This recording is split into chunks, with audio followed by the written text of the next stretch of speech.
जय जय श्री चैतन्य जय नित्यानंद।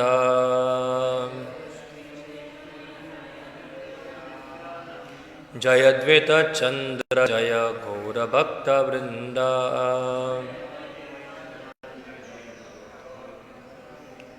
जय जय श्री चैतन्य जय नित्यानंद।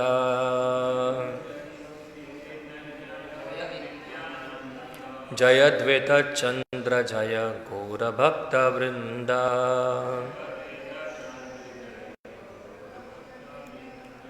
ओम अज्ञानतिमिरन्धस्य ज्ञानञ्जनशलाकया चक्षुरुन्मिलितं येन तस्मै श्रीगुरुवे नमः। श्रीचैतन्यमनोभीष्टं स्थापितं येन भूतले स्वयं रूपः कदा मह्यं ददाति स्वपदान्तिकं। वन्देऽहं श्रीगुरोः श्रीयुतपदकमलं श्रीगुरून् वैष्णवांश्च श्रीरूपं साग्रजातं सहरघुनाथामृतं त्वं सजीवं साद्वैतं सावधूतं परिजनसहितं कृष्णचैतन्यदेवं श्रीराधाकृष्णपादान् सहगणललिता श्रीविशाखान्वितांश्च श्रीकृष्णचैतन्यप्रभुनित्यानन्द श्री अद्वैतगदाधर शिवसादिगौरभक्तवृन्द। हरे कृष्णा कृष्ण कृष्ण हरे हरे, हरे राम राम राम हरे हरे। हरे कृष्णा। तो हम लोग पढ़ रहे हैं श्री चैतन्य चरितामृत मध्य लीला अध्याय 19। श्री चैतन्य महाप्रभु द्वारा रूप गोस्वामी को उपदेश। तो इससे पहले हमने देखा चैतन्य महाप्रभु रूप गोस्वामी को उपदेश देना प्रारंभ किया। तो सबसे पहले बताएं कि ब्रह्मांड के अंदर अनंत कोटि जीवगण, कितने जीव है? अनंत कोटि। और सब जीव जो है 84 लाख योनि कर रहे थे भ्रमण। सभी जीव जो है अलग अलग योनि के अंदर भ्रमण करते हैं। और फिर बताए इतने सारे जो योनियां हैं, तार मध्य मनुष्य जाति अति अल्पतर। और ये सब योनियों में से मनुष्य योनि क्या है? बहुत अल्प है, थोड़ी है। हम देखते कि पद्म पुराण के अंदर बताते हैं मनुष्य की योनि की कितना है, हाँ 4 लाख। बाकी अन्य योनियाँ क्या है? ज़्यादा है। और फिर मनुष्यों के बीच में भी जो अलग अलग विविधता है, वैरायटी है, तो उसके बारे में बताए। तार मध्य म्लेच्छ पुलिंद बौद्ध शबर। तो म्लेच्छ यानी कि जो लोग वैदिक शिष्टाचार पालन करे नहीं, उनको म्लेच्छ कहते हैं। हाँ, कई बार लोग सोचते हैं म्लेच्छ यानी कि जो यूरोप में रहते हैं उनको म्लेच्छ कहते हैं। ऐसा तो ऐसा नहीं है। अगर बाहर में भी रहते हैं, अगर वैदिक शिष्टाचार पालन करते नहीं तो वो सब क्या है? म्लेच्छ है। जैसे म्लेच्छ है, यवन है। यवन किसके लिए उपयोग करते हैं? जो मुसलमान हैं उनके लिए यवन शब्द उपयोग होता है। और म्लेच्छ खास करके जो मांसाहारी है इसको म्लेच्छ कहते हैं, म्लेच्छ यवन। पुलिंद, पुलिंद यानी कि एक प्रकार की जाति है जो ट्राइबल है पूरा। वो लोग भी वैदिक शिष्टाचार को पालन करते नहीं है। पुलिंद। बौद्ध और शबर। शबर के बारे में मैंने बताया था लास्ट टाइम। शबर यानी कि जो सुअर को पालने वाले हैं उनको शबर जाति कहते हैं। जो हमने बताया जगन्नाथ भगवान के कुछ सेवक कौन थे? शबर जाति के थे। विश्ववासु का नाम था।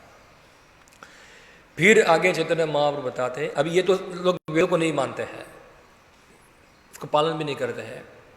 वेदनिष्ठ मध्य अर्धेक वेद मुख्य माने। और जो लोग वेद को स्वीकार करते हैं वो लोग खाली वेद को मुँह से ही मानते हैं, यानी कुछ जीवन में पालन करते नहीं। खाली जैसे मैंने बताया था लास्ट टाइम, हम हिंदू है। क्या है? हम हिंदू है, मगर क्या है कुछ पता नहीं है, खाली मुंह से बोल देते हैं हम हिंदू है, मगर क्या उसके कोड ऑफ कंडक्ट क्या है वो जानते नहीं है। बस एक रबर स्टैम्प हो गया वहाँ। वेद निषिद्ध पाप करे धर्म नहीं गणे। और जो वेदों में वर्णित नहीं है वो सब पाप करते हैं। हाँ, जैसे कि हमारे गुरु महाराज बताते हैं कि वैदिक समय के अंदर सबसे पहला पाप क्या है? इसको पता है? सुबह जल्दी नहीं उठना सबसे पहला पाप तो वही है, वहाँ से पाप चालू होता है। पहला पाप तो सुबह जल्दी उठना है। क्या है, अगर कोई सुबह सूर्योदय से पहले उठना नहीं है तो वो पापी है। क्योंकि जो वेदों को मानने वाले हैं, जो सभ्य जाति के लोग हैं, वो हमेशा सूर्योदय के पहले उठ जाते हैं ब्रह्म मुहूर्त के अंदर। और जो सूर्य उदय के बाद जो उठते हैं वो सब अब असभ्य जाति है, यानी कि वो सब क्या है, सब राक्षस असुर लोग हैं। ऐसा है कि सूरज उदय होने के बाद भी उठते हैं वहाँ। तो सभ्य जाति के लोग जो है वो तो सबसे जल्दी जल्दी भगवान का नाम लेके खड़े हो जाते हैं मॉर्निंग के अंदर, ब्रह्म मुहूर्त के अंदर। तो आजकल तो जो मुंह से बोलते हैं हम हिंदू है, उठ के ही पहला पाप करते हैं। क्या है, सूर्योदय के बाद उठते हैं। और दूसरा पाप क्या करते हैं, नए धोए बिना ही चाय पी लेते हैं। सेकंड पाप तो ये कर लिया। यानी कि जो वैदिक सभ्यता के अंदर क्या था, पहले सबसे पहले तो ब्रह्म मुहूर्त में खड़ा होना है। सबसे पहला काम क्या करना होता है, स्नान करना होता है। तो अभी तो स्नान करना तो अभी यूरोप जैसा कल्चर आ गया है ना यहाँ। यूरोप में क्या हुआ, ठंडी ज़्यादा होता है वहाँ, तो ठंडी ज़्यादा होता है वहाँ पर नहाते नहीं है इतना, और वो ब्रश भी नहीं करते हैं। जो लोग रहते होंगे यूरोप के अंदर, आप देखे होंगे वहाँ एक आता है कुल्ला करने का, वो ऐसे मुंह में डालेंगे, उनका कुल्ला करके निकाल देते, वो ब्रश हो गया उनका। और नहाने था तो कोई बात ही नहीं है वहाँ, तो खाली स्प्रे मार दो और चले गए वैसे, क्योंकि इतना ठंडी है कि स्नान करने का तो उनके लिए मुश्किल है। और अभी क्या है, टब आ गया, टब में नहाते हैं। तो टब में क्या है, तो जो व्यक्ति नहा के गया है वही गंदा पानी में नहाना है फिर से अंदर। वैदिक सभ्यता क्या था कि पहले नदी में नहाते थे, तो नदी में क्या होता है, पानी फ्लो करता है। तो फ्लो करता है तो उसमें क्या होता है कि शुद्धि होती है पानी की। और उसमें साइंटिफिक रीज़न भी है, क्योंकि जो नदी फ्लो करती है, जो नदी बहती है, तो वो बहती नदी में स्नान करने से जो हमारी जो नसें हैं, कि नसों का संबंध किसके साथ है, नदियों के साथ है। आप लोग पढ़ोगे भागवतम दूसरा स्कंद, तो दूसरे स्कंद में बता दिया क्या है, भगवान के विराट रूप की नसें हैं वहाँ। तो जो लोग नदी में स्नान करते हैं उनको जो ब्लड सर्कुलेशन का प्रॉब्लम है वो खत्म हो जाता है, ऐसा है। तो आजकल ये सब असभ्य जाति लोग, उनको पता नहीं है क्या है, ऐसा है। तो ये मुंह से बोलते हैं हम वेदों को मानते हैं, धर्म नहीं गणे, वो धर्म जानते नहीं है। अभी आगे बता रहे हैं, हाँ, चैतन्य महाप्रभु उसके आगे क्या है, धर्माचारी मध्य बहुत कर्मनिष्ठ, कोटि कर्मनिष्ठ मध्य एक ज्ञानी श्रेष्ठ। तो ऐसे बहुत सारे धर्मचारी है जो खाली क्या बोलते हैं, मुँह से हम धर्म को पालन करते हैं, मगर उससे भी श्रेष्ठ कौन है, कर्मनिष्ठ। तो कर्मनिष्ठ कौन है, थोड़ा हम पढ़ते हैं। श्रील भक्ति सिद्धांत सरस्वती ठाकुर के अनुसार कर्मनिष्ठ शब्द ऐसे व्यक्ति का द्योतक है जो अपने सत्कर्म तथा पुण्य कर्म के फल का भोग करने की इच्छा रखता है। वैदिक नियमों का पालन करने वाले में से कुछ परम सत्य को सर्वस्व अर्पित कर देते हैं और अपने पुण्य कर्मों के फलों को भोगने की आकांक्षा नहीं रखते। इनकी भी गणना कर्मनिष्ठों में की जाती है। कभी कभी हम देखते हैं कि धार्मिक लोग बहुत कष्ट सहन कर कर धन कमाते हैं और फिर उस धन को किसी पुण्य कार्य में दे देते हैं। धार्मिक संस्थाएं, स्कूल तथा अस्पताल खोलने के लिए दान में दे डालते हैं। कोई चाहे अपने लिए धन कमाए या जनता के लाभ के लिए, यह कर्मनिष्ठ ही कहा जाता है। लाखों कर्मनिष्ठों में से कोई एक ज्ञानी होता है जो लोग सकाम कर्म से बचना चाहते हैं और परम सत्य से एकाकार होने के लिए मौन की साधना करते हैं। वे सामान्यतया ज्ञानी कहलाते हैं। उनकी रुचि सकाम कर्मों में नहीं है, अपितु ब्रह्म में समाहित होने में रहती है। ये दोनों तरह के लोग, कर्मनिष्ठ एवं ज्ञानी, इस जगत के भीतर निजी लाभ में रुचि रखते हैं। कर्मियों की रुचि इस भौतिक जगत में प्रत्यक्ष निजी लाभ में होती है और ज्ञानियों की रुचि परम ब्रह्म में तदात्म प्राप्त करने में होती है। ज्ञानियों का विश्वास है कि सकाम कर्म अपूर्ण है, उनके लिए पूर्णतः कर्म ना करने तथा ब्रह्म में लीन होने में है। यदि उनके जीवन का लक्ष्य होता है, ज्ञानी लोग ज्ञान, ज्ञाता और ज्ञेय के अंतर को समाप्त कर देना चाहते हैं। यह दर्शन अद्वैतवाद कहलाता है और इसका लक्षण है आध्यात्मिक मौन। तो कर्मनिष्ठ, तो ऐसे जो मुंह से मानने वाले हैं धर्म को, उनके बीच में श्रेष्ठ कौन है, कर्मनिष्ठ। तो यहाँ कर्मनिष्ठ के बारे में बताते हैं जो वर्णाश्रम धर्म को पालन करता है। और जो वर्णाश्रम धर्म को पालन करके जो अपने कर्म फल है उसको त्यागता है। जैसे यहाँ उदाहरण दिया है, जैसे कोई व्यक्ति खूब मेहनत करके धन कमाता है, वो धन को त्यागता है, कोई स्कूल में दे दिया, कोई हॉस्पिटल में दे दिया या कोई संस्था में दे दिया, तो अपने कर्म फलों का क्या किया, उसने त्याग किया। तो उससे क्या बनता है, उसका पुण्य बनता है, पुण्य बनता है। तो ऐसे लोग जो है वो कर्मनिष्ठ कहते हैं। इनकी निष्ठा किसमें है, भौतिक कर्मों के अंदर। तो ये लोग जो होते हैं, प्रभुपाद जी यहाँ दो कैटेगरी बताए कर्मनिष्ठों की। एक कैटेगरी जो है जो अपने कर्म के फलों, जैसे कोई दान देता है तो इस भावना में दान देता है कि ये दान दे रहा हूँ, उससे मुझे और कुछ मिलेगा, सामने कुछ बदला मिलेगा मुझे। इसे गीता के अंदर भगवान बताते हैं 3 प्रकार की चैरिटी होती है। कौन कौन सी? सात्विक, राजसिक और तामसिक। सात्विक दान कौन सा है, कौन बताएंगे? नहीं बताए। भगवद गीता के अंदर भगवान बताते हैं सात्विक दान कौन सा है। हाँ हाँ,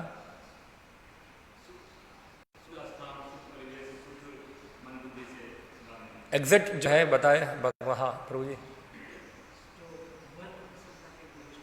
वो तो 3 गुणों से परे है। 3, हाँ जानते हैं आप 3 है, एक लक्षण हुआ। और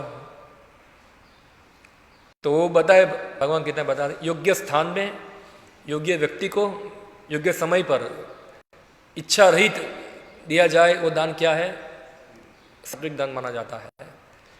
वो दान के बदले में कोई इच्छा नहीं होती है, योग्य स्थान के ऊपर। ऐसा नहीं किधर भी दे दिया। खास करके वैध जगह पे दान देने की संस्कृति कहाँ है, तो जब पुण्यशाली जगह, जैसे तीर्थ स्थान है, वो जगह है। योग्य पात्र को होना चाहिए, तो वैदिक ब्राह्मण पात्र होना चाहिए। और योग्य समय, तो कर्मकांडियों के लिए समय क्या है, जैसे कि कुछ समय होते हैं जो शुभ होते हैं चैरिटी करने के लिए। जैसे फॉर एग्जाम्पल उत्तरायण है, वो क्या है, कर्म के लिए दान देने का योग्य समय है। जैसे भी आएगा अक्षय तृतीया आएगा, वो भी क्या है, चैरिटी करने के लिए अच्छा समय है। एकादशी है, ये समय चैरिटी करने के लिए अच्छा समय है। तो कर्मनिष्ठ जो होते हैं वो ये सब चीज़ों को देखते हैं, जो सात्विक दान में जा रहे हैं उनकी बात कर रहा हूँ। और कोई फल की इच्छा के बिना, किसी प्रकार की फल की इच्छा नहीं, अनासक्त भाव से दान करते हैं, तो उनको पुण्य मिलता है उनका। और जो राजसिक व्यक्ति हैं, वो व्यक्ति देश काल और स्थान में दिखता है, मगर उसको क्या होती है, फल की आकांक्षा होती है, उनको कुछ चाहिए बदले में। हाँ, तो आज मैं इतना दे रहा हूँ, भगवान मुझे कुछ ज़्यादा देना है, ऐसा है। मेरा ये काम पूरा हो जाए, मेरा ये काम पूरा हो जाए, मेरा ये काम पूरा हो जाए, पूरा लिस्ट लेके जाते हैं। तो ये रजोगुणी व्यक्ति है, जो राजसिक चेतना में क्या करते, चैरिटी करते हैं। और तामसिक व्यक्ति कौन है, जो व्यक्ति अयोग्य व्यक्ति को अयोग्य स्थान में अयोग्य समय पे देते हैं उनको। जैसे कोई व्यक्ति को बोलेगा मुझे दारू पीना है, कुछ दो, तो दे दिया उसको पैसा, यानी कि अयोग्य व्यक्ति को दिया, अयोग्य स्थान पे दिया, अयोग्य समय पे दिया। और वो दान क्या होता है, दूसरों का विनाश करने के लिए होता है, खुद का भी और दूसरों का भी। तो तामसिक दान कहते हैं उसको। जैसे कि कोई आतंकवादी को स्पॉन्सर करेगा, तुम AK-47 लो, ऐसा सबको मत दो, तो ये तामसिक चैरिटी है। तो जो कर्मनिष्ठ जो होते हैं वो खास करके सात्विक राजसिक कैटेगरी में आते हैं। राजसिक जो है वो सकाम है, और जो सात्विक है थोड़ा बहुत काम है। मगर प्रभुपाद जी बताए दोनों ही कर्मनिष्ठ हैं और दोनों ही भौतिकवादी है। क्या है, दोनों ही भौतिकवादी है। क्यों कि दोनों ही जो है उनको जगत के अंदर क्या चाहिए, जो सात्विक व्यक्ति है उनको चैरिटी के बदले में क्या चाहिए, प्रतिष्ठा चाहिए। कई बार लोग बोलते हैं मेरा नाम लिखा हो इधर, ऐसा है, नाम होना चाहिए, ऐसा है, बड़ा तक्के लगा हो इधर, तो थोड़ा फोटो खिंचाओ, ये सब क्या होता है, प्रतिष्ठा, जो सूक्ष्म इंद्रिय तृप्ति है अपनी।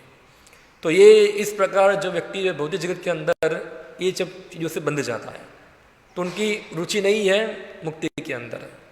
उनकी रुचि कहाँ है, पुण्य करो और शांति से जियो, शांति से जगत के अंदर एंजॉय करो, सात्विक रूप में एंजॉय करो। मगर ये भी क्या है, बीमारी ही है। बीमारी ही ये।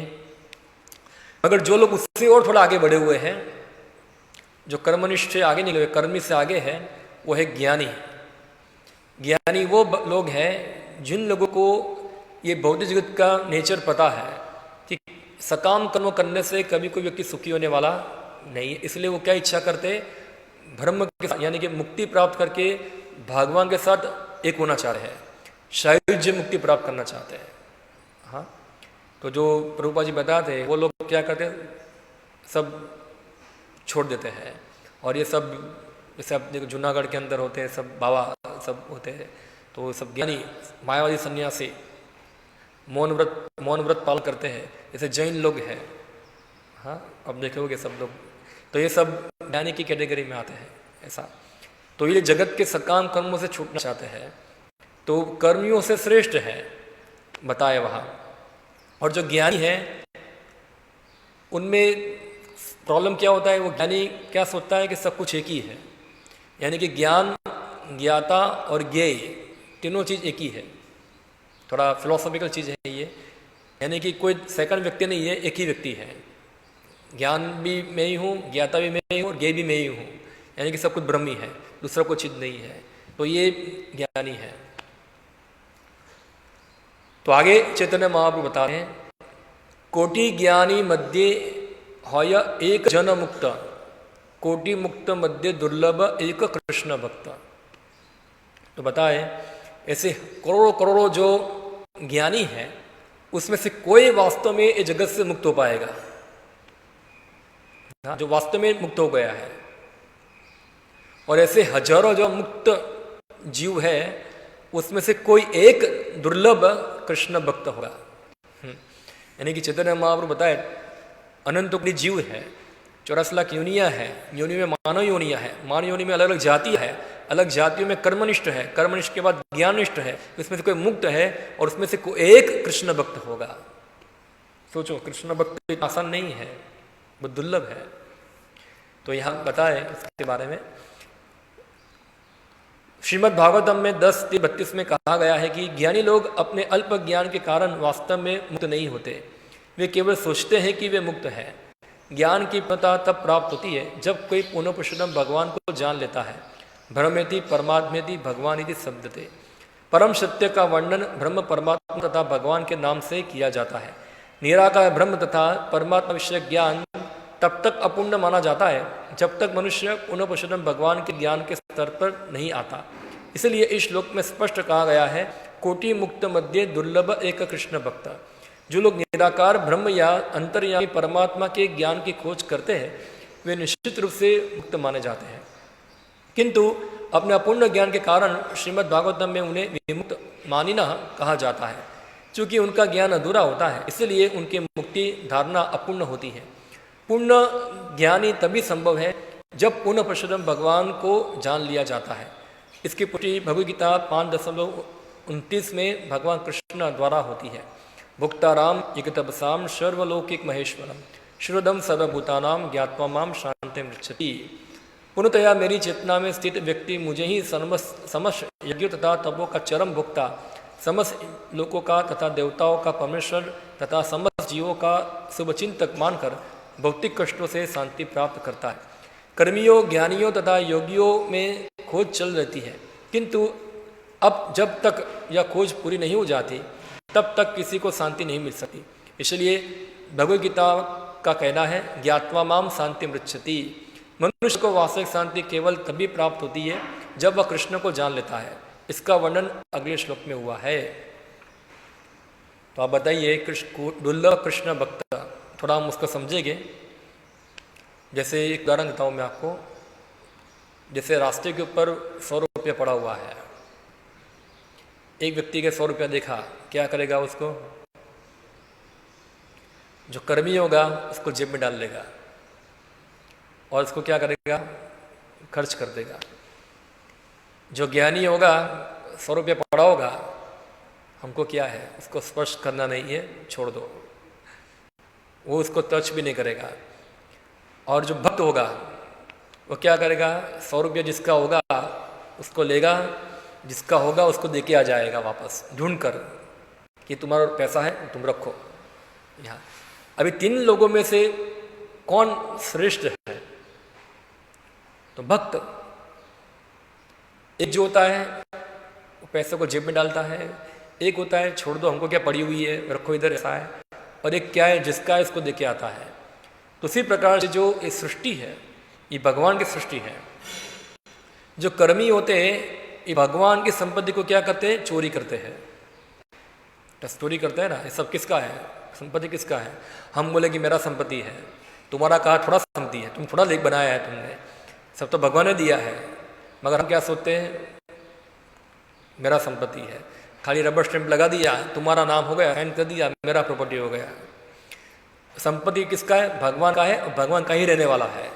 हम तो खाली क्या है उसको कुछ समय के लिए उसको उपयोग करते हैं, बाकी अंत में तो वो भगवान का संपत्ति है, भगवान के पास ही रहेगा, कोई उसमें से कोई पैसा निकाल सकता नहीं है। तो ये जो कर्मी है क्या करते हैं? भगवान की संपत्ति को क्या करते हैं? खुद भोग करते हैं उसका, हाँ खूब भोग करते हैं, उसको एंजॉय करते हैं। जो ज्ञानी है वो ये सब संपत्ति को त्याग देते हैं, छोड़ो हमको कुछ पड़ा नहीं है, त्याग दिया। जैसे मैंने उदाहरण दिया सब साधुओं का ऐसे। और जो भक्त है वो क्या करेगा? जिसकी संपत्ति है उसकी है, उसकी सेवा में लगाते हैं। तो देखो आप, अच्छा फूल होगा, अच्छा फल होगा, ये सब किसका संपत्ति है? भगवान का संपत्ति है। जो कर्मी होंगे वो क्या करेंगे? हम देखते कई बार बाहर से लोग यहाँ आते हैं, मंदिर के अंदर गार्डन में जाते हैं, सब फूल होते हैं, चंपा होता है, गुलाब होता है, सब होता है। सबकी मेंटालिटी क्या है कि मेरे भोग के लिए क्या करें? तोड़कर खुद ले लेते हैं। यानी कि उनकी वो कर्मी है। जो ज्ञानी होगा छोड़ो ना हमको कुछ पड़ा नहीं है, ऐसा है। और जो भक्त होगा उसको पता है कि भगवान की सेवा के लिए ये फूल भगवान को अर्पण करना है, हमारे लिए नहीं है, ऐसा है। तो ये सिंपल यहाँ समझना है कि जो कर्मी ज्ञानी जो होते हैं वो लोग कभी भी शांत होते नहीं हैं, कभी शांत होते नहीं, क्योंकि उनको खुद का निजी स्वार्थ होता है। एक भक्त जो होता है उसको ही किसी प्रकार का स्वार्थ नहीं होता है, इसलिए बताए आगे आएगा। क्योंकि भक्त जो है वो जानता है भोक्ता कौन है? भगवान है। सब कुछ भगवान के लिए बनाओ होना चाहिए। इसलिए कई बार लोग जो है भक्त की क्रियाकलाप को समझने में गलती करते हैं। हाँ, बहुत सारे, जैसे उदाहरण बताऊं मैं। एक बार श्रील प्रभुपाद जी को वृंदावन के अंदर कुछ लोग बताए कि आप तो रूप गोस्वामी के अनुयायी हैं, आपके जो आचार्य थे पहले वो तो एक पेड़ के नीचे रहते थे एक दिन में, और आप लोग इतना बड़ा बड़ा महल जैसा मंदिर क्यों बना रहे हैं यहाँ? उनको इच्छा थी कि ये लोग बड़े बड़े मंदिर बनाते हैं। तो श्री प्रभुपाद जी बताए, देखो इतना बड़ा मंदिर है, हम तो किधर भी रह सकते हैं, मगर क्या होगा? हम पेड़ के नीचे रहेंगे तो आप लोग नहीं आएंगे सुनने के लिए। हम बना रहे आप लोगों के लिए कि आप और सुनो यहाँ के, वरना सोचो हम पेड़ के नीचे पड़ेंगे, कौन आएगा सुनने के लिए? कोई आएगा नहीं। हम पेड़ के नीचे भी कर सकते हैं ना ये कार्य, तो हाँ कहीं भी कर सकते हैं, हम कीर्तन किधर भी कर सकते हैं। इसके लिए इतना बड़ा बिल्डिंग की आवश्यकता नहीं है, हम किधर भी भगवान सेवा कर सकते हैं। मगर ये सब व्यवस्था किसके लोगों के लिए है? जो कर्मी है, जो अभक्त है, जिनको भगवान के बारे में पता नहीं है, वो लोग आए और सुने भगवान के बारे में। कि लोग क्या होते हैं, बड़ा बड़ा चीज़ देखने में ज़्यादा आकर्षित होते हैं। हाँ, जैसे कि स्टेच्यू ऑफ यूनिटी बनाया ना अभी, बड़ा वल्लभ भाई का बड़ा स्टेच्यू बनाया है, ऐसा है, सब लोग देखने जाते हैं। क्या है? बड़ा, थोड़ा उनको आकर्षण लगता है बड़ा स्टेच्यू देखने में। या तो कोई बड़ा स्टेच्यू, कोई मूर्ति बड़ा बनाएगी, वहाँ देखने जाएंगे, सब सेल्फी खिंचाएंगे, फोटो पड़ेंगे, ऐसा सब करेंगे। तो क्या सबको बड़ा बड़ा होना चाहिए? तो जैसे बड़ा बड़ा मंदिर होगा तो लोग बड़े मंदिर से क्या होंगे? आएंगे, और आएंगे तो क्या होगा? फिर ये सब भगवान के बारे में सुनेंगे, कथा सुनेंगे उनकी। तो धीरे धीरे वो कथा सुनकर समझ पाएंगे कि वास्तव में कौन बड़ा है, क्या बड़ा है। हाँ? भगवान की हाइट इतनी हो या इतनी हो, भगवान भगवान ही है। ऐसा नहीं जितनी हाइट बड़ी इतना बड़ा भगवान है, जितनी हाइट छोटी है छोटे भगवान है। भगवान तो भगवान है, ऐसा है। तो ये सब जो चीज़ है जान पाए कि भोक्ता भगवान है, हम भोक्ता नहीं है, कृष्ण भोक्ता है, हम एंजॉयर नहीं है। अगर हम एंजॉय करने का प्रयत्न करें जगत के अंदर तो माया द्वारा क्या खाएंगे? लाती खाएंगे। यहाँ माया हमको क्या करे? लाती मारेगी इधर, क्योंकि हम भोक्ता नहीं है। जैसे हाथ होगा, खाना पेट में देना चाहिए, पेट को देने के जगह हाथ में रखेगा तो क्या होगा? वो संतुष्ट नहीं होगा। इसलिए हम देखते हैं बहुत से लोग पैसा कमाते, बहुत सारा चीज़ प्राप्त भी कर लेते, संतुष्ट नहीं है उनको। क्यों? क्योंकि उनका जो भोग इच्छा जो है अभी तक संतुष्ट नहीं हुआ उनका। संतुष्टि कब मिलेगी? जब तक वो भगवान को प्रसन्न नहीं करेगा तब तक उसको संतुष्टि नहीं होगी। ऐसा है कि भगवान जब संतुष्ट हो गए तभी जीवात्मा संतुष्ट होगा, इसके अलावा कोई फार्मूला दूसरा नहीं है। फिर आगे बताते हैं चैतन्य महाप्रभु, कृष्ण भक्त निष्काम अतएव शांत, भुक्ति मुक्ति सिद्धि कामी सकली अशांत। ये श्लोक फेमस है, कौन बताएगा इसका अर्थ? कृष्ण भक्त निष्काम अतएव शांत, इसका मतलब क्या है? कृष्ण भक्त को कोई भी कामना नहीं है, सही बात है। कृष्ण भक्ति क्या कामना होनी चाहिए? क्या कामना? कृष्ण भक्ति क्या कामना होनी चाहिए? क्या चैतन्य महाप्रभु क्या बताए शिक्षाष्टकम के अंदर? ना धनम ना जन्म ना सुंदरीम कवितां वा जगदीश काम है, मम जन्मनि जन्मनेश्वरी भवतात भक्ति अहेतु की द्वय। भक्तों की क्या कामना है? केवल भगवान की अहेतु की अप्रतियता सेवा करना। उनको मुक्ति भी नहीं चाहिए, उनको भुक्ति भी नहीं चाहिए। हाँ, और भुक्ति में क्या आ गया? धनम जन्म सुंदरी आ गया। और मुक्ति में क्या आ गया? मम जन्मनि जन्मेश्वरी, जन्म मिलेगा चलेगा, मुक्ति भी नहीं चाहिए। उनको क्या चाहिए? भवतात भक्ति अहेतु की द्वय, भगवान की सेवा चाहिए। इसलिए ऐसे जो व्यक्ति जो ऐसी भावना से कार्य करते हैं वो लोग हमें से शांत रहते हैं। मगर जिनके अंदर भुक्ति की इच्छा है और मुक्ति की इच्छा है वो लोग हमेशा क्या होते हैं? अशांत होते हैं। जैसे रूप गोस्वामी भक्ति रसराम सिंधु के अंदर एक चीज़ बताते, श्लोक ऐसे ही एक श्लोक आता है। हाँ, क्या है वो श्लोक? भुक्ति मुक्ति स्पृहा यावत पिचासिनी हृदय वर्तते, तावत भक्ति सुखश किम हृदय उद्भवत। इस श्लोक का अर्थ भी ऐसा ही है। जब तक हृदय के अंदर भुक्ति और मुक्ति की इच्छा रहेगी तब तक कृष्ण भक्ति का जो आनंद है वो व्यक्ति को मिलेगा नहीं। अगर हम कृष्ण भक्ति कर रहे हैं और कोई बोलेगा हमको आनंद नहीं आ रहा है तो समझना चाहिए कि हमारे अंदर भुक्ति और मुक्ति की इच्छा है, इसलिए हमको आनंद नहीं आ रहा है। क्योंकि पहला तो चीज़ तो यही है, भुक्ति यानी कि खुद के सुख के बारे में सोचना, इसलिए हमको आनंद नहीं आ रहा है। अगर आप भगवान के सुख के बारे में सोचेंगे स्वतः आपको आनंद आएगा उसके अंदर। तो भुक्ति मुक्ति स्पृहा यावत पिचासिनी हृदय वर्तते, ये भुक्ति और मुक्ति नाम की जो पिचासिनी है, डायन है, वो क्या हृदय में बैठी हुई है। इसलिए क्या होता है? व्यक्ति को भक्ति सुख जो होता है उसका अनुभव होता नहीं है। तो हम पढ़ते हैं प्रभुपाद जी क्या बताते इस बारे में। भगवान कृष्ण के भक्त को कृष्ण की सेवा के अतिरिक्त अन्य कोई इच्छा नहीं रहती। हाँ, यहाँ तक कि तथाकथित मुक्त लोग भी इच्छा से भरे होते हैं, सकाम कर्मी रहने की अच्छी सुविधा चाहते हैं और ज्ञानी ब्रह्म से एकाकार होना चाहते हैं। तो कर्मी क्या चाहते हैं? सुविधा चाहिए हमको। हम देखते हैं कई बार हम हमारे भक्तों को भी हम यात्रा लेके जाते हैं, प्रभु जी एसी वाला रूम है कि नहीं है, सब बराबर बैठने का जगह है कि नहीं है। उनको क्या है? घर जैसा सुविधा चाहिए सब जगह पे वहाँ। हाँ, सब जगह घर जैसा होना चाहिए, तो घर को साथ में लेके घूमना चाहिए फिर तो ऐसा है। तो ये नहीं चलता ऐसा। ये जगत के अंदर सब जगह पे असुविधा रहने वाली ही है। घर में भी अगर सब सुविधा होगी तो मन डिस्टर्ब होगा, क्या करेंगे उसको? तो सुविधा तो रहने, सुविधा हो या ना हो, हमारा काम क्या है? भगवान की सेवा करना। वो उसके ऊपर रस होना चाहिए ज़्यादा। ठीक है, कुछ बेसिक्स कंफर्ट हमको मिल जाए, ऐसा नहीं कि सब कुछ फर्स्ट क्लास ही होगा तभी हम भक्ति करेंगे, वरना भक्ति नहीं करेंगे। ये बहुत बड़ा क्या है, सबके मन में मिसकंसेप्शन है कि जब कुछ हमारा फर्स्ट क्लास हो जाएगा, एक घर बन जाएगा, गाड़ी होगा, बच्चे पढ़ लिख के बड़े हो जाएंगे, सब हो जाएंगे, तब शांति से भक्ति करेंगे। तो ये बहुत बड़ा मिसकंसेप्शन है पूरा। हाँ, कभी भी कुछ एडजस्ट होने वाला नहीं है, सब कुछ ना कुछ प्रॉब्लम तो रहने वाला ही है। इससे गुजराती में कहावत है, आप 12 चीज को इकट्ठा करके 13 टूट जाएगा आपका। तो इसलिए जो भी स्थिति में हो उस स्थिति में भक्ति करनी चाहिए। योगी भौतिक ऐश्वर्य, योग सिद्धि तथा जादू चाहते हैं, ये सभी अभक्त कामी है। अभी योगियों को भी जोड़ दिया इसके अंदर। योगी कौन है? सिद्धि कामी, जिनको सिद्धि चाहिए। तो हम बताएं 8 प्रकार की सिद्धि होती है। कौन कौन सी सिद्धि है बताए किसी को? अणिमा सिद्धि, इससे क्या होता है? व्यक्ति छोटा बन सकता है, महिमा सिद्धि, क्या बन सकता है व्यक्ति? बड़ा बन सकता है। फिर अनिमा महिमा प्राप्ति, इसको जो चाहिए वो यहाँ से बड़े बड़े प्राप्त कर सकता है। अशिता वशिता, वो किसी की मन को वश कर सकता है। प्रकाम्य, किसी की इच्छा को जान लेता है। इसे अलग अलग सिद्धि है, अष्ट सिद्धि बोली गई है। एक्चुअली भक्तों को इसमें रुचि नहीं है।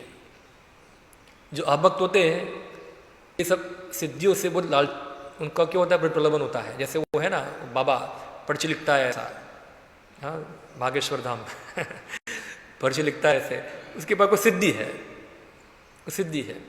ऐसे अलग अलग सिद्धि वाले होते हैं जिनके पास सिद्धि होती है। जैसे श्रील प्रभुपाद जी उदाहरण देते थे ऐसा, वो जब छोटे थे तो उनका टीचर का एक दोस्त था ऐसा है, उनके पास एक सिद्धि थी। तो एक बार वो बच्चे वहाँ गए थे तो उनको बोला तुमको क्या चाहिए? तो बोला हमको काबुल का अनार खाना है। वो जाओ रूम के अंदर पड़ा हुआ है। तो रूम के अंदर गए तो काबुल का अनार पड़ा हुआ था उधर ताज़ा। क्यों? क्योंकि वो योग सिद्धि से टच कर सकता, और उसको तोड़ के आ सकता है वहाँ से। भक्तों को इसमें रुचि नहीं है। हाँ, भक्तों को रुचि नहीं है। जो योगी होते हैं उनको ये सब चाहिए, इसके लिए कठोर संघर्ष करते हैं, बहुत मेहनत करते हैं। जैसे हिरण्यकश्यप था, कितना मेहनत किया उसने सब सिद्धि प्राप्त करने के लिए। भक्तों को ये सब चाहिए, मैं छोटा हो जाऊँ, मैं बड़ा हो जाऊँ, मुझे ये सिद्धि मिल जाए, वो सिद्धि मिल जाए। ये सब चीज़ में भक्तों को रुचि नहीं है। भक्तों को अनायास से सब चीज़ मिल जाता है। हाँ, अनायास सब चीज़ मिल जाता है, मगर भक्त लोग कभी चीज़ का उपयोग नहीं करते। उनको चाहिए भी नहीं, भगवान से मांगते भी नहीं है वो चीज़। उनको क्या करना है? खाली भगवान की सेवा करनी है, ऐसा है। क्योंकि योग सिद्धि तो भगवान की सब बाधा है। क्या है? सब बाधाएं होती है ये। कृष्ण ने भगवद गीता 5.29 में शांति का उपाय बतलाया है। भुक्ताराम यज्ञ तपसाम सर्वलोक महेश्वरम श्रुदम सर्वभूतानाम ज्ञात्मा माम शांति मृच्छति। वही श्लोक आया से भगवद गीता का, जो भगवान को भुक्ता के रूप में जानता है वही शांति प्राप्त करता है। जैसे एक उदाहरण मुझे याद आ गया इसके बारे में, अम्बरीश महाराज और दुर्वासा मुनि। दुर्वासा मुनि क्या थे? बहुत बड़े योगी थे। हाँ, बहुत बड़े योगी थे। और एक बार अम्बरीश महाराज वहाँ गए, उनका मेहमान बन के गए वहाँ। और अम्बरीश महाराज तो क्या थे? एक सामान्य राजा थे, गृहस्थ आश्रम में थे, भक्त थे। मगर दुर्वासा मुनि योगी थे। तो क्या किया? वो बोले मैं स्नान करने जा रहा हूँ, हम आके पालना करते हैं। दुर्वासा मुनि जानबूझ के लेट आए। उनको पता था कि इसको तकलीफ में डालना है, ऐसा है। और तकलीफ में डालकर जब देखा कि अम्बरीश महाराज पानी पी गए पालना करने के लिए, तो बोला मेरा राह देखा नहीं, पानी पी लिया, ऐसा है, अपराध किया साधु का। और इस प्रकार उनको मारने के लिए क्या किया? बाल तोड़ा अपना और एक भूत पैदा किया जो अम्बरीश महाराज को मार दे। मगर अम्बरीश महाराज जो थे, जब उनको भूत मारने के लिए आया तो अम्बरीश महाराज थोड़ा भी डरे नहीं। क्या होगा उनको? वो तो हाथ जोड़ के खड़े रहे, ऐसा है, वो डरे नहीं और बस भगवान का स्मरण करते रहे। तो क्या आ गया? चक्र आ गया, भगवान का सुदर्शन चक्र आ गया। और चक्र किसके पीछे भागा? फिर वो दुर्वासा मुनि के पीछे भागा। दुर्वासा मुनि डर गए, वो डरे, वो भागे अपने को बचाने के लिए। पहले गए ब्रह्मा जी के पास, गए शिव जी के पास, गए अंत में कहाँ गए? भगवान विष्णु के पास गए, मुझे बचाओ, आपका चक्र ले लो वापस।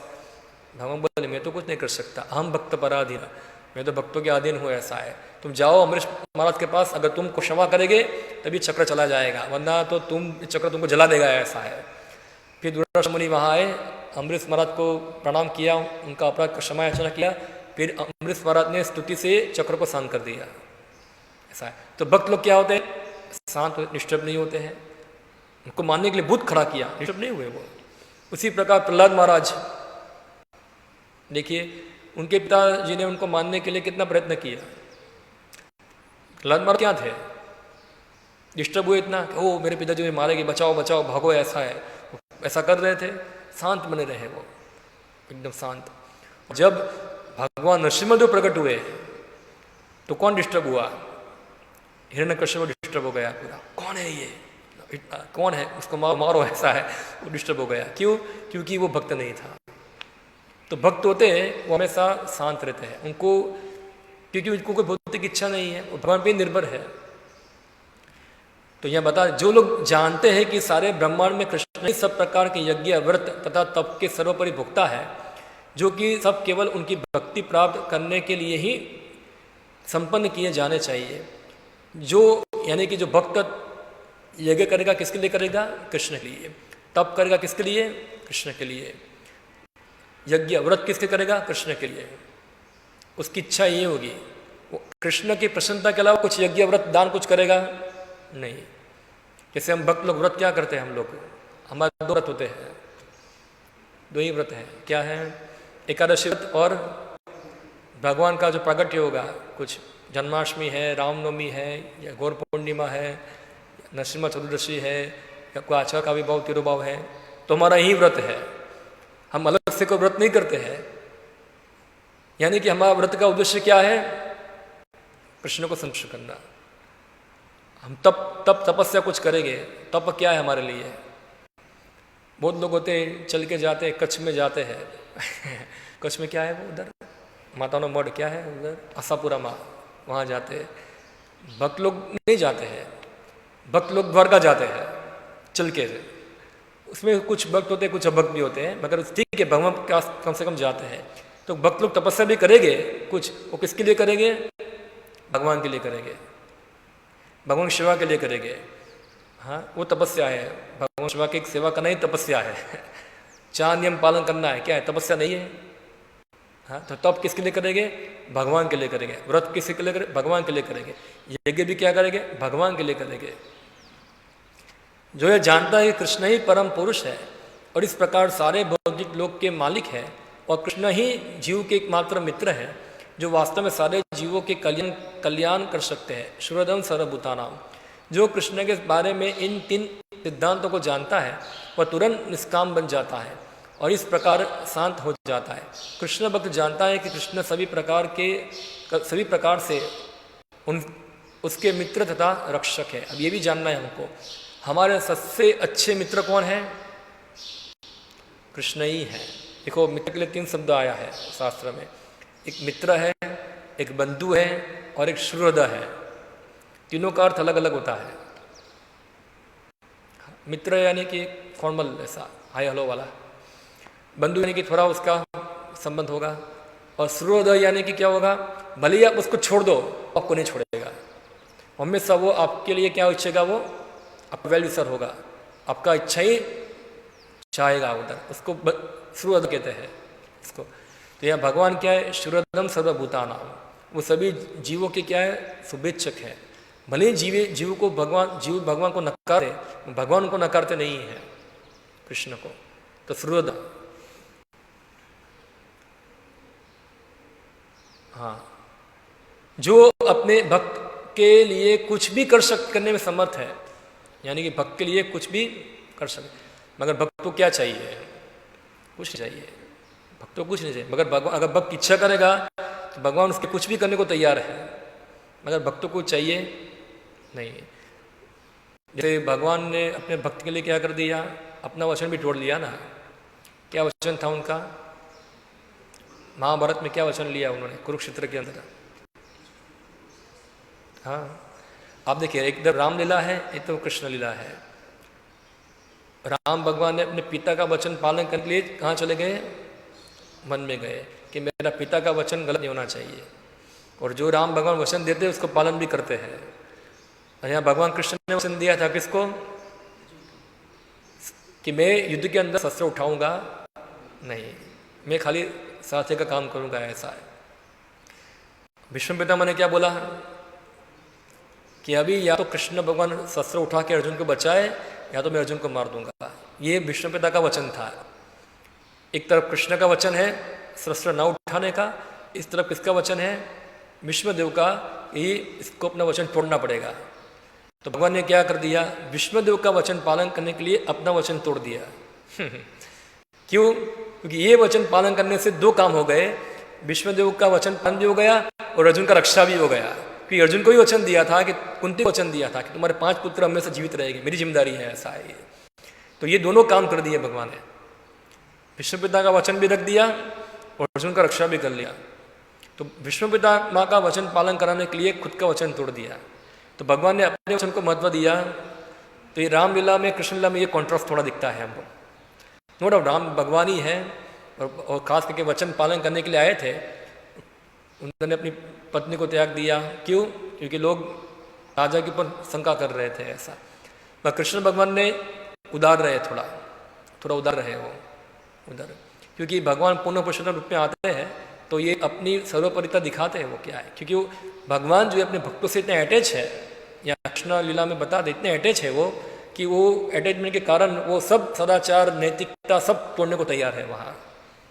और भक्त भी ऐसे है, कृष्ण से इतने अटैच है कि उनके लिए वो कोई भी सदाचार नैतिकता सब तोड़ने तैयार है। तो ये थोड़ा कॉन्ट्रास्ट हमको दिखता है यहाँ। तो यहाँ बता दें भगवान कृष्ण खुद गीता के अंदर कृष्ण कहते हैं कौन्तेय प्रति जाना ही न मे भक्त प्रणश्यति। इसका अर्थ क्या है?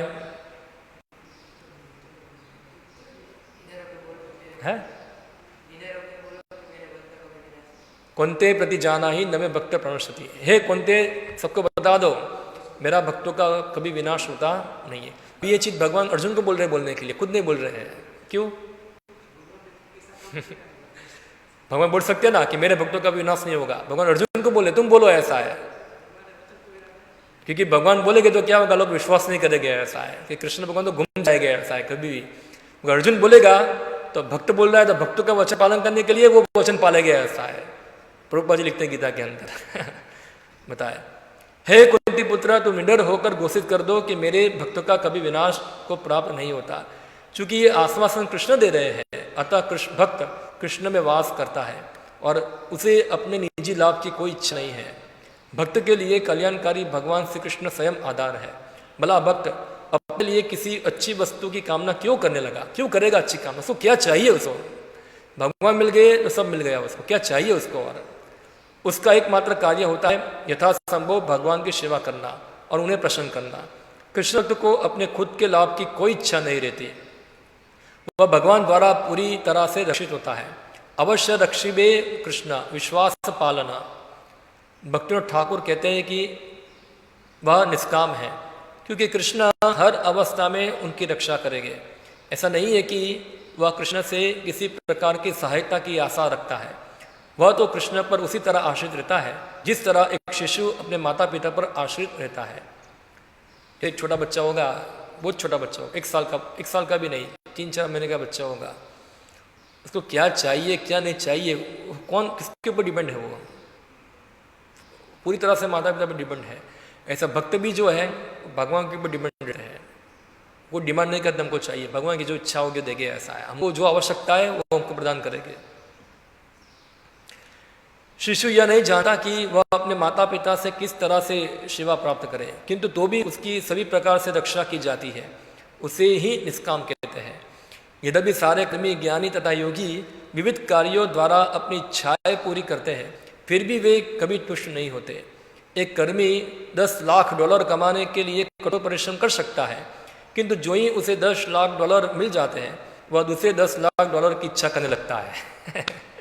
तो ऐसा ही है। भागवत हमें बताते हैं, वामन देव बताते हैं, जब बलि महाराज के पास गए थे दान मांगने के लिए, तो बलि महाराज को बोला मुझे 3 पैर भूमि दो। ऐसा है। बलि महाराज बोले क्या मांग रहे हो? ऐसा है, मैं 3 लोग का सम्राट हूँ, तुम मांगो, तुमको गाड़ी चाहिए, घोड़ा चाहिए, वो चाहिए, इतना सब मांगो, ये 3 पैर भूमि क्या मांग रहे हो? ऐसा है। तो वामन देव भगवान बताए देखो ये लोभ अच्छा नहीं है।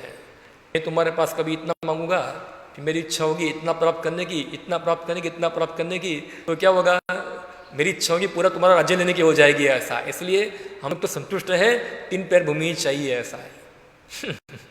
जनरली भगवान वामन देव जो थे ऐसा उदाहरण दे रहे हैं यहाँ। तो ऐसे जो भक्त जो है ऐसा, वो उनको ऐसा एम्बिशस नहीं है। ऐसा है कि अभी मेरा इतना बैंक में इतना पैसा है, कैसे डबल कर दो उसको, अभी कहाँ इन्वेस्ट करो, शेयर मार्केट में डालो, कहाँ डालना है, कौन सी स्कीम ज़रा अच्छी चल रही है, डबल हो पाएगा और इससे फिर अच्छा भक्ति करूँगा। ये भक्तों की इच्छा नहीं है। ऐसा है। जो कुछ भगवान दिया है अपने कर्म फलों से वो प्राप्त कर संतुष्ट रहो वहाँ से। कर्मियों की इच्छा का कोई अंत नहीं होता। उसे जितना भी मिलता जाता है उसकी इच्छा इतनी ही बढ़ती जाती है। अब देखो हम देखा है ऐसा। बहुत सारे भक्त बोलते हैं, कहते हुए भक्त होते हैं, क्या बोलते हैं, हम अमेरिका जाएंगे, 1-2 साल काम करेंगे, पैसा कमा के आ जाएंगे, फिर शांति से भक्ति करेंगे, ऐसा है। यद गत्वा ना निवर्तते, वो वहाँ जाता है फिर वापस आता नहीं है, वो वहाँ ही रह जाएगा, कभी आया नहीं वापस। कि लोग जो होता है हमेशा क्या होता है, अभी इतना पैसा हो गया, अभी काम करता हूँ 500 करोड़ हुआ, 1000 करोड़ कर लेते हैं, क्या है, 1000 करोड़ हो गया, 2000 करोड़ करते हैं, इसका कोई अंत नहीं है, कोई अंत नहीं है। क्योंकि उनकी बुद्धि अपूर्ण होती है, वे ब्रह्म ज्योति में समा जाना चाहते हैं और उन्हें वह पद मिल भी जाए तो भी संतुष्ट नहीं होते। ऐसे अनेक ज्ञानी या सन्यासी हैं जो इस संसार को मिथ्या कहकर त्याग देते हैं, किंतु संन्यास लेने के बाद वे पुनः राजनीति या लोक कल्याण में अपने आप को व्यस्त रखने के लिए संसार में लौट आते हैं, स्कूल या अस्पताल खोलते हैं। इसका अर्थ यही है कि वे असली ब्रह्म को प्राप्त नहीं कर सके थे। उन्हें लोक कल्याण के कार्यों में लगने के लिए नीचे भौतिक स्थल पर उतरना पड़ता है। इस तरह वे पुनः इच्छाओं को पालते हैं और जब वे इच्छाएं समाप्त हो जाती हैं तो वे कुछ और चाहने लगते हैं। अतः ज्ञानी निष्काम नहीं हो सकते, ना ही योगी, क्योंकि वे योग शक्ति इसलिए चाहते हैं कि वे कुछ जादूगरी दिखाकर लोकप्रिय बन सके। तो यह 2 लोगों का बात है, एक ज्ञानी है, एक योगी है, वो भी उनकी भी भौतिक इच्छा है। ज्ञानी क्या चाहता है, मुझे ब्रह्म के साथ एक हो जाना है, मगर एक हो पाएगा नहीं। तो ऐसे हम देखते हैं बहुत सारे सन्यासी है जो संसार को त्याग दिया, चले गए संसार को छोड़कर, कुछ समय के बाद क्या होता है, फिर से संसार में आ जाते हैं। क्या करने के लिए, लोक सेवा करने के लिए, तो राजनीति में चले जाते हैं। हाँ, राजनीति में चले जाएंगे, या तो फिर कोई स्कूल खोलेंगे, कोई हॉस्पिटल खोलेंगे। क्यों, संसार तो मिथ्या था ना, क्यों वापस आए यहाँ, क्योंकि उनको कुछ वहाँ कुछ मिला नहीं, वापस में आ गए। और इस प्रकार योगी जो है वो अपनी योग जगलरी दिखाकर क्या लोकप्रिय बनना चाहता है। लोग ऐसे योगियों के चारों ओर मंडराने लगते हैं और योगी अधिकाधिक चाटोकारिता पसंद करने लगते हैं। वे अपनी योग शक्ति का दुरुपयोग करते हैं, अतः वे भौतिक स्तर पर पुनः आ गिरते हैं। निष्काम बन पाना उनके वश की बात नहीं रह जाती। जैसे वो योगी एक बार था, वो क्या नाम था, जादूगर था, बंगाली जादूगर, उसका नाम क्या था, पीके सरकार ना, का नाम पीके सरकार, एक बंगाली जादूगर था। एक बार दक्षिण भारत में एक साधु था, बड़े बाल वाला, उसके पास वो गए वहाँ और वो साधु और साथ मीटिंग किया उसने। तो वो साधु जो थे बड़े बाल वाला, उसने क्या किया, ऐसा करके क्या कर दिया, रसगुल्ला ला के दे दिया उसको, तो रसगुल्ला खाओ, ऐसा है। तो जादूगर था पीके सरकार, बोला वो तो पुराना हो गया, ऐसा है, आपको ताज़ा खिलाता हूँ। तो उसने भी क्या किया, रसगुल्ला आ गया उधर, ऐसा है। बोला तुम भी जादूगर हो, मैं भी जादूगर हूँ, तुम लोगों को भगवान बन के चीटिंग करते हो, ऐसा है। मैं लोगों को चीटिंग नहीं करता हूँ, मैं भगवान हूँ, ऐसा है। जैसे होते बहुत साधु, जैसे ऊहू करेंगे, मुंह में से शिवलिंग निकालेंगे या राख निकालेंगे, ऐसा। और लोगों को क्या बोलते हैं कि लोग क्या सोचते हैं भगवान हो गया है। हाँ, और जादूगर होते हैं वो भी ऐसे ही करते हैं ना, वो भी कुछ वर्ड जगलरी करते हैं, कुछ हाथ सफाई करते हैं लोग, पर वो अपने को भगवान नहीं बोलते, ये तो अपने को भगवान बोलते हैं, ऐसा है। क्योंकि उनको क्या चाहिए, लोकप्रियता चाहिए, ऐसा है। तो वो लोग भी बोगस है पूरा। निष्कर्ष यही निकलता है कि भगवान की सेवा मात्र से संतुष्ट रहने वाले भक्त ही वास्तव में निष्काम हो सकते हैं। इसलिए चैतन्य महाप्रभु यह कहते हैं कि कृष्ण भक्त निष्काम, क्योंकि कृष्ण भक्त कृष्ण से संतुष्ट रहता है, अतएव उसके नीचे गिरने की कोई संभावना नहीं रहती। तो भक्तों को खाली जो भी सेवा उसको भगवान की मिल जाए वो प्राप्त करके संतोष मानना चाहिए कि भगवान ने हमको कम से कम सेवा में रखा है, वही हमारा भाग्य है कि भगवान ने मुझे सेवा दिया है। चाहे झाड़ू मारना हो, चाहे पोछा मारना हो, चाहे बर्तन साफ करना हो, जो भी हो, कृष्ण की सेवा होनी चाहिए बस, और कुछ नहीं। और वो सेवा करके संतोष मानना चाहिए। अरे मुझे बर्तन साफ करने लगा दिया, अभी क्या होगा, ऐसा दुख नहीं करना चाहिए। हमको जो भी सेवा मिला है वो भगवान का मिला है, उसको प्रेम से करना चाहिए वहाँ। तो उससे क्या होगा, भगवान संतुष्ट होंगे। ओके, तो यहाँ हम समाप्त करते हैं।